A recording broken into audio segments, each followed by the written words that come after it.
What's good people? It's your boy, Dr. Leroy McKenzie Jr., the Impact Builder, coming to you from the brand new suite. Y'all know how we do. I know. It looks different. Yeah, the lab is a little different this week. So just trying to give y'all a different a different view. So I figured I'd change it up a little bit this week. Y'all know what it is. It's Talk to Me Tuesday. Tell the Truth Tuesday. And we're gonna jump right into this today because I don't wanna be long at all. But what we've been dealing with this week, or what we're gonna deal with this week here in the brand new suite, are the attributes of a high value leader. The attributes of a high value leader. Do you have the attributes of a high value leader? But we're going to be talking about it from the perspective of yesterday. We talked about the family. We're going to talk about education today. We're going to talk about government tomorrow. We're going to talk about business on Thursday. And then we're going to close it out with talking about being a leader, a high value leader in the church on Friday. Yeah, it's about to get on and popping here this week because leadership is very, very important in understanding what it takes to be a high value leader. You can't just come up and say that you're a leader, but do you have those qualities, those traits in order to be able to be the effective leader? Like I said, we talked yesterday about being a high value leader from the family perspective, what you need to do, having courage and all of the other traits. And I'm going to talk about those traits today, but we're going to talk about it from the lens of education. So let's talk about what it is, a high value leader in education. But what does it mean to be courageous in education? You got to be willing to if you're going to carry that mantle of being courageous in education, what does that actually mean? So here's what that means. And we'll talk about from education standpoint, it's being an educator, in implementing innovative, teaching methods despite resistance or fear of change. If you're an educator, if you're someone who has the privilege of pouring into others, teaching them, giving them the tools that they need in order to be able to be successful in this life and in this world, you have to be creative in how you go about teaching. One of my heart, she is just absolute my favorite teacher of all times.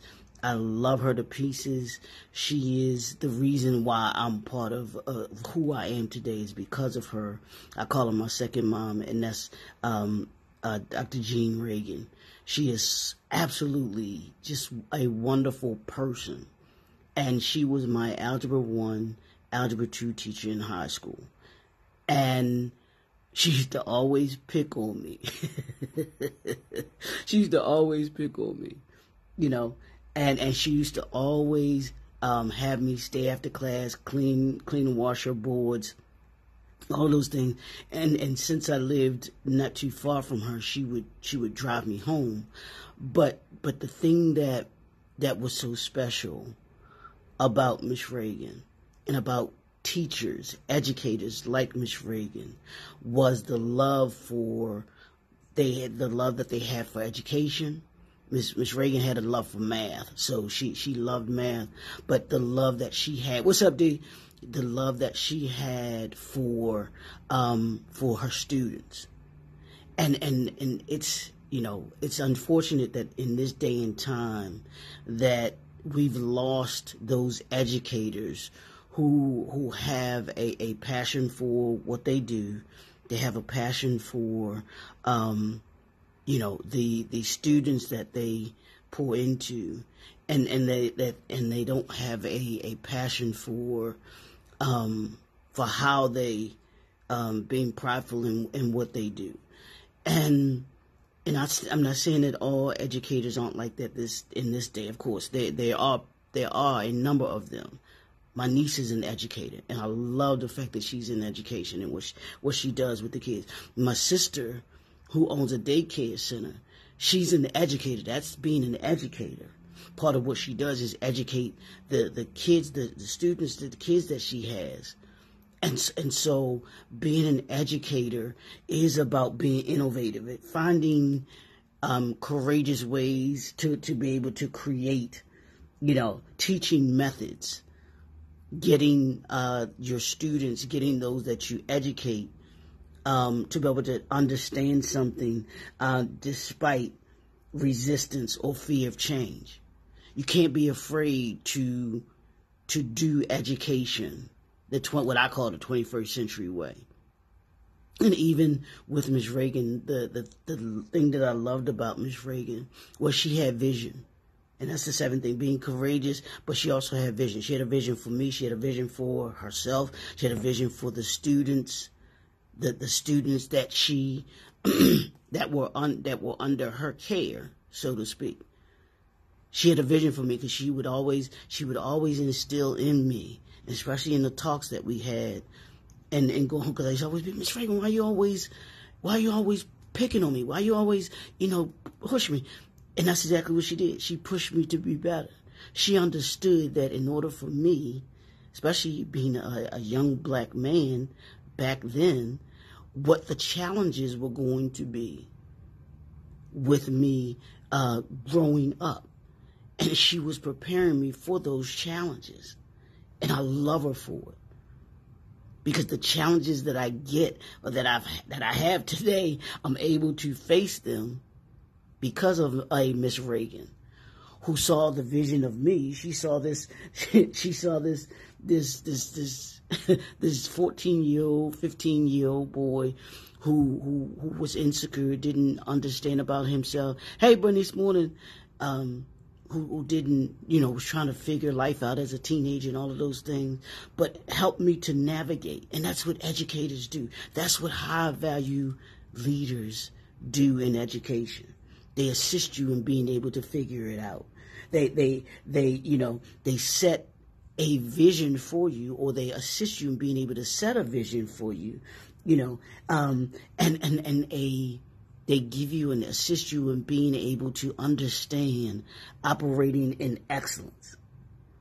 And they create, it is the responsibility of an educator to create a positive learning environment. So if you call yourself a high value educator, are you creating a positive learning environment? And that goes for, we're talking about business, we'll be talking about these other areas, but in the educational field, education is not just a classroom, y'all. Education is not just a classroom. Pastors, I'm going to be getting at y'all on Friday when I talk about the church. You are an educator. If you are a supervisor or an entrepreneur, you are an educator, because it is your responsibility to have, to have vision, to have courage, and to instill that vision, that courage in those that you work, giving them the skill set that they need in order to be able to be successful. That's what high value educators do. That is what we do. Now, the second or the third thing that we talk about is strategic thinking. As educators, you've got to be able to have a strategic mind and know. That's why y'all do lesson plans, right? Teachers do lesson plans. And even me in this position, and hopefully the principles that I'm bringing, all of the things that I come here in the Brand You Suite and talk about, it is a form of education. Form of being an educator. Hey Mel, morning. Is a form of being an educator, and you have to be able to create, systems that align or things that align with your long-term educational objectives. Thinking of, and that's one of the things with Miss Reagan, she understood that my long-term objectives when it came to education, she was like, yeah, you going to college. She put me in, got me into, hey, April, morning. Thanks for tuning in. She put me in the Gilman Upward Bound program, which was a program back in the day. It's still, I think, going somewhat. I don't think it's nowhere near what it was back then, but it's a program for public school kids. And it kind of gave you, it's like a tutoring program. And you would be able to be in that program. You came, doing on Saturdays. We would meet Saturdays, and we would be, it's a 9th grade, 10th grade, 11th grade, 12th grade. I was in the 11th and 12th grade for the Gilman Upward Bound program. And Saturdays we would come, do our homework. We would be around other kids, and they would have other things that we do. But the main thing was to get you educated, make sure that you were ready for the next grade. And Gilman, during the summer, what we would do, we would go to school in the summertime, and we stayed on, I'll never forget it, we stayed on the College of Notre Dame here in Baltimore's campus. We stayed there for the summer. We had classes, but then we also had other activities that we did, just the whole nine. Great atmosphere, great environment, that what I was talking about earlier, that had a great positive learning environment that they created for us. And we would be ahead of everybody else going to school the following year, because we were working on those things that had to do with what we were going to be learning going into the next year. Whatever grade you were in, you were always looking at information or doing information that was a grade ahead. That was the great thing about that. So Miss Reagan understood. She had a strategic plan for me and other students. There were other students that she put into the program too, and I'm forever grateful that she did do that for me. And it gave me the surrounding that I needed of other students who were achieving, who were high achievers, and who were accomplishing things. But she had a plan. She was always thinking about her students, how she could make her students better. And so that's what I do when I'm here with you all in the mornings, giving you these principles to make you better by the end of the year than you were at the beginning of the year. It's strategic thinking. How do I make you better? How do I make those that will watch this, who will also encounter those things in business and in life and family? How does this make you better? Well, being educated and having a skill set in doing and dealing with, whether it's family, whether it's in the educational system itself, that's what is going to make you better. High value educators, high value leaders in education seek to make others better educated by giving you the tools you need, the knowledge that you need in order to be able to be successful. So strategic thinking is the next one in education. Then the next one is empathy. Now, I don't know, say Ms. Reagan did not care. She did not care. You were going to do your work. Whether it was me, whether it was any of the other students in her class, when you came to her class, you were going to do the work.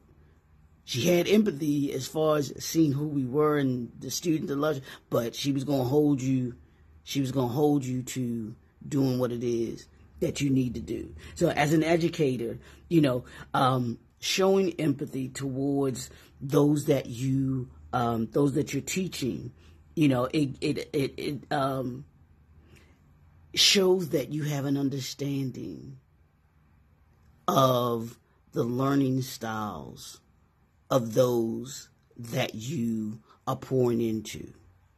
High-value educators, being a high-value leader in education, means you have the ability to be able to know, hey, this person learns this way, but this person learns that way. So the way that I'm going to be able to teach this person is going to be a little bit different than the way that I teach that person. And it gives them the best ability to be able to learn and comprehend what it is that you're bringing to them. And so having empathy as a high value leader in education means that you understand your students, you understand those that you're teaching, even as a supervisor and manager in business, and we'll talk about that. You have to have the ability to be able to understand what suits those that you are pouring into, and understand that they're going to be, that everybody has their own style, everybody has their own challenges. But what makes you great as a high value leader in education is your ability to be able to study and know those that you are educating. The great teachers have that ability. When I listen to a Les Brown, when I listen to a Dr. Will Moreland, when I listen to a Dr. George Frazier, when I listen to a Brother Bedford, they are all high value.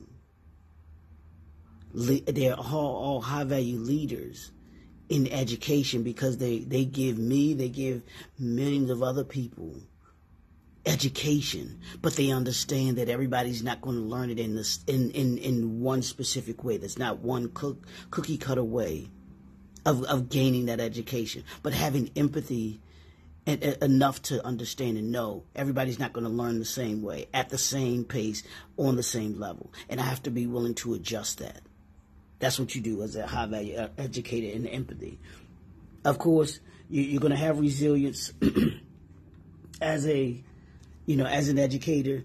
You maintain your resilience in the face of the different things that you're going to have to deal with.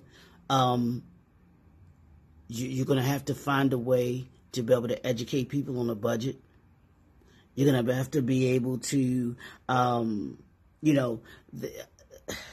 educational policies, the way we do education today is not the way that we did education back in the day. And I'm talking formal education. That's elementary, middle school, high school, college, those kinds of things. But there's also beyond that now, education is so vast, because you can attend school online. You can go right on YouTube and learn a particular skill set. There's different ways to be able to be educated and to educate. You can literally do a course on YouTube. You can literally do that. So do you understand how you can educate people and be willing to understand, the benefits and the drawbacks to trying to educate people in the various different ways? But you got to be able to adjust. You got to be resilient enough to bounce back, because things are always changing. And are you, as a high value leader in education, able to be resilient enough to adjust to the changes that do come along for you, or that will come along for you? Do you, as a high value leader in education, do you have humility, or do you think the bomb and and everything else? You should want to seek feedback so that you can improve how you're educating people. Yeah, I know this is Tell the Truth Tuesday. Yeah, I know you think because you are a high value educator that you the bomb no. Let me bring you down a couple of pegs. There's always work that we can do, that we need to do, that we have to do if we're going to be successful. If you want to be a high value leader in education, you should always want to be educated. You should always be looking to learn. You should always be looking to be better yourself. Just as you want those that you educate to be better, you must also seek to be better too. So what are you doing to up your game and be and have enough humility to say, you know what, yeah, I don't know everything. I don't know everything. And that I can learn. I am learning. As a high value leader in education, you got to be decisive. You have to be decisive. You know, you got to be able to make decisions, quick decisions. You got to make decisions about, you know, about urgent matters, things that you're dealing with, or that your students may deal with, or those that you're teaching to deal with, because there are going to be things that come up. Are you able to, you know, to make decisions as a high value leader in education? Or do you hem and haw when things come your way or come across your desk? Are you adaptable? High value leaders in education are adaptable. You understand that things are changing times in education and everywhere else. Just like I just said, there's online education. You know, there's an adjustment that has to be done with that. You know, and even with other, you know, your methods of teaching. You know, you got to be able to you have to be accommodating to, you know, to your students. You know, you have to be accommodating to the different learning styles that you have, because like I said, everybody that you're educating learns differently. Do you think about that? As a high value leader in education, do you think about the way in which those that you are educating are learning?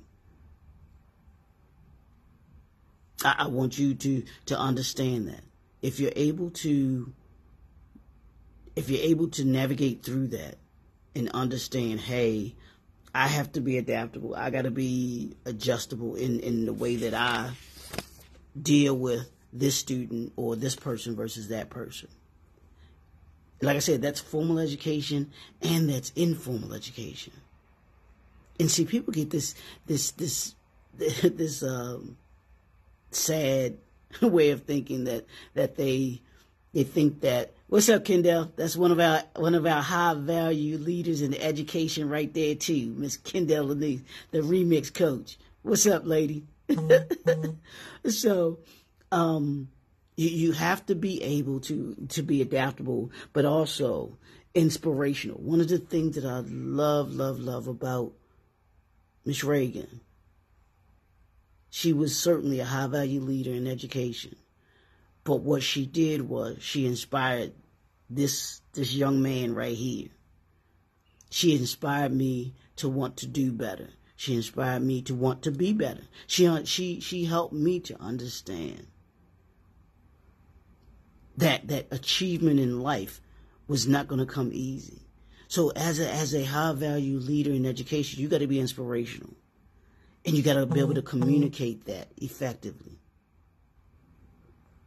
You got to be able to, how connected are you to those that you're educating?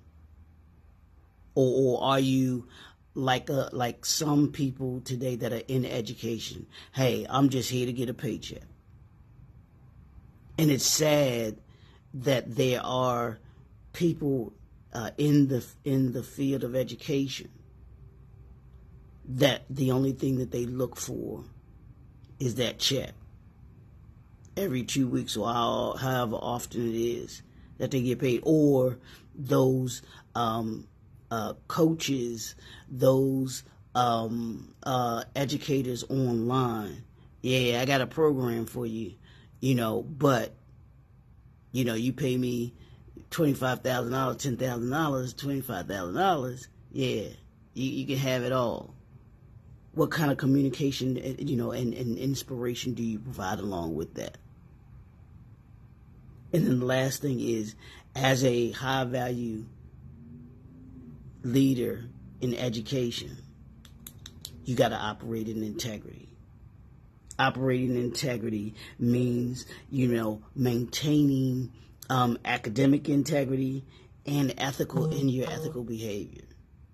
doing things right, in decency and in order, not taking shortcuts, not saying, okay, I don't have to do this or I don't have to do that. High value means that you're not mediocre. High value leaders in education care about the education that they're giving. High value leaders in education have a passion for those that they serve and educate. So ask yourself today,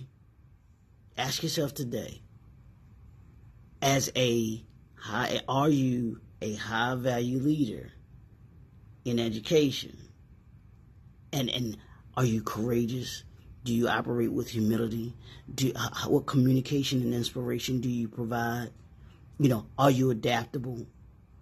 All of these traits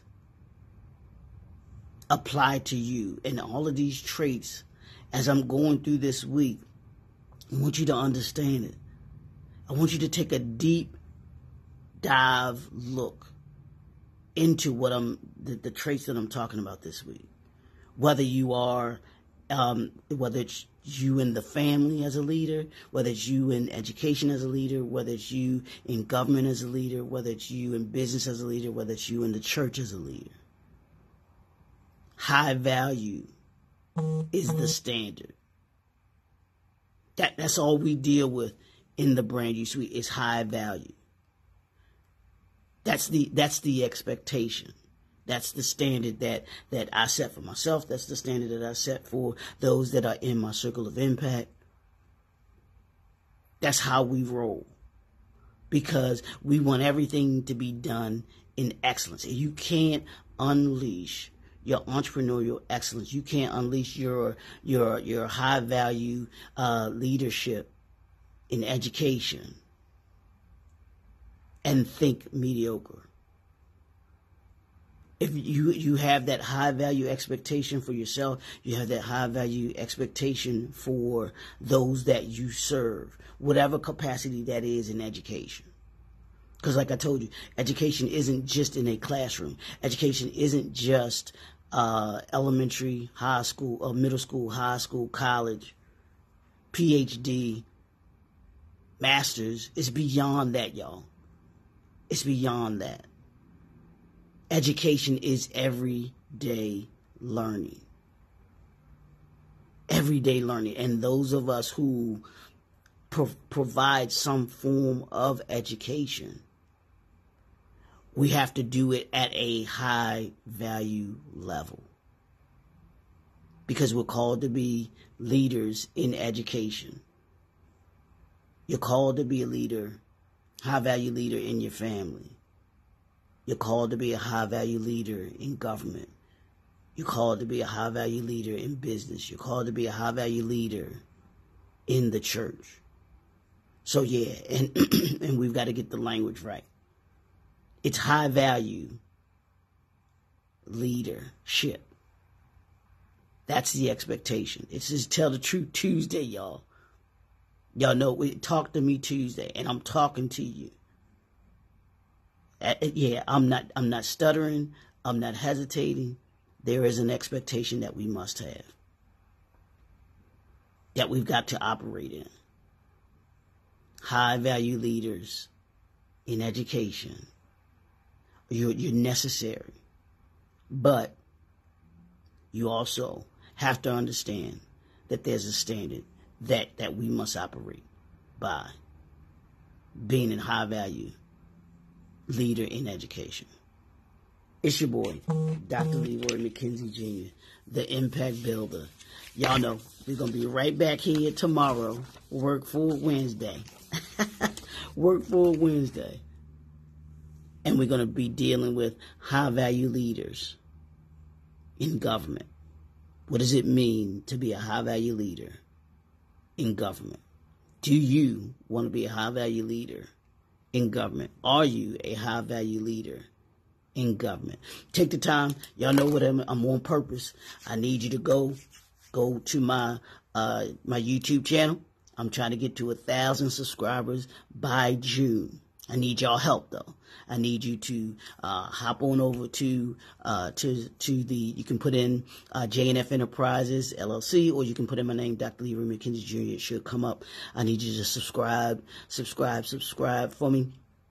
And you can also I talk about the art of leadership, which is where this comes from. Where I talk about family, education, government, business, and the church. The Art of Leadership Success Strategies for the 21st Century Leader. That's one of my books that I have in my Building the 21st Century book series. You can check out my, you can go to my Linktree and you can grab that book as well too. I'd love for you to get that book where I go more in depth into being a leader in this capacity or in these capacities, which I think are the pillar of our community. It's important for us to, if we're going to be leaders, we have to be equipped for leadership. So you can grab the book. I think it's a great tool. It's a great tool to use in order to be able to be the successful leaders that we want to be in the 21st century. I'll put the link for my Linktree in the comments there too, so you can go there as well. I appreciate y'all. We will see y'all tomorrow. Peace.